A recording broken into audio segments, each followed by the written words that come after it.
সাংবাদিকদের মুখোমুখি জুনিয়র চিকিৎসকরা, সরাসরি চোখ রাখবো সেখানে। স্তব্ধ আমাদের বলার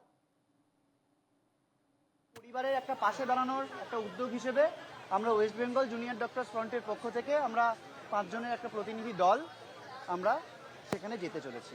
এটুকুই। আমরা আপাতত 5 জন যাচ্ছি। আমরা যাচ্ছি একদমই যে ঘটনাটা ঘটেছে তার বাড়িতে গিয়ে তার বাবা মার সাথে, অভিভাবকদের সাথে একটা দেখা করা এবং পাশে থাকার একটা বার্তা দেওয়া। এইটুকু করতেই আমরা যাচ্ছি। আজকে সাংসদ কল্যাণ ব্যানার্জিরা কথা বলেছেন যে আন্দোলন করছেন, কর্মবিরতি করছেন, আর সেই সময়তেই সই করে স্টাইপেন্ডের টাকা তুলেছেন। দেখুন আমরা একটা শোকস্তব্ধ পরিবারের পাশে দাঁড়ানোর একটা বার্তা নিয়ে এখন প্রেস কনফারেন্স করছি। তো কল্যাণ বন্দ্যোপাধ্যায় তো ইতিমধ্যে বহু জিনিস বলেছেন। তারা এমনিই চান যে ডাক্তাররা যে গণশত্রু সেটা প্রমাণ করতে।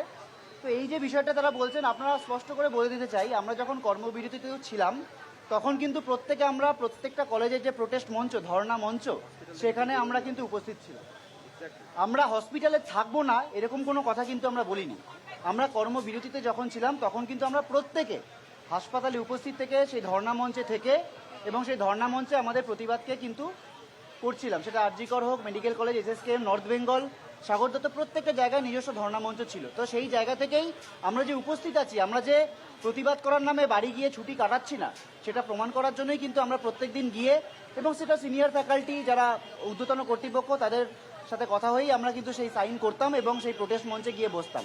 এবার এই ব্যাপারটাকে এরকম ঘুরিয়ে দেখানোর উদ্দেশ্য তার কি এবং কেন, সেটা তাকেই জিজ্ঞাসা করতে পারে।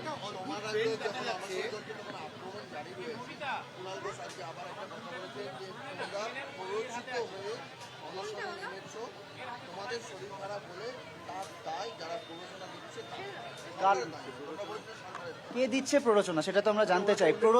ওনাকে উল্লেখ করতে বলুন কে প্ররোচনা দিচ্ছে, এবং একদম স্পষ্ট কথা বলছি, আমরা কারুর প্ররোচনায় এই পথে এগোইনি।